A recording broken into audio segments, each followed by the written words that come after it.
In today's video, I'm going to teach you how to change fonts in Smartsheet. Changing the font in your sheet is a simple way to improve readability, add emphasis to important information, and make your project feel more polished.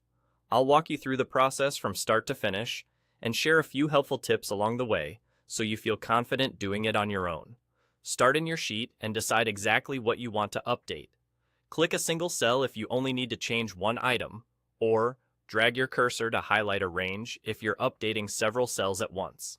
You can also select an entire row or column by clicking its header, or extend your selection by holding down your keyboard modifier keys to include multiple areas.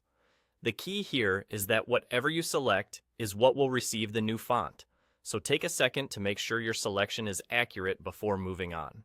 Now, look up to the toolbar above your sheet. On the left side of that toolbar, you'll see the current font name displayed. It might look like a small label showing something like Arial or another familiar font. That label is your font control. It's easy to overlook if you're new to the interface, but once you spot it, you'll know where to go anytime you need to adjust text styling. Click the font name to open its menu.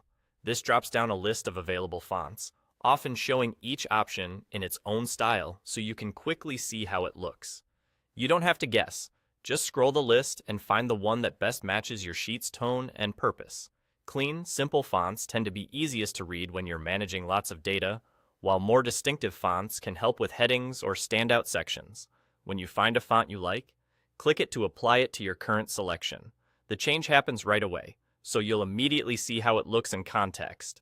If it doesn't feel quite right, you can open the menu again and pick a different one. And if you make a change you don't like, the undo command is always there to take you back a step. That's all there is to it. Select the cells you want to format, open the font menu from the toolbar on the left, and choose your font. Keep your choices consistent for a professional look, and you'll have a sheet that's not only functional, but also easy on the eyes.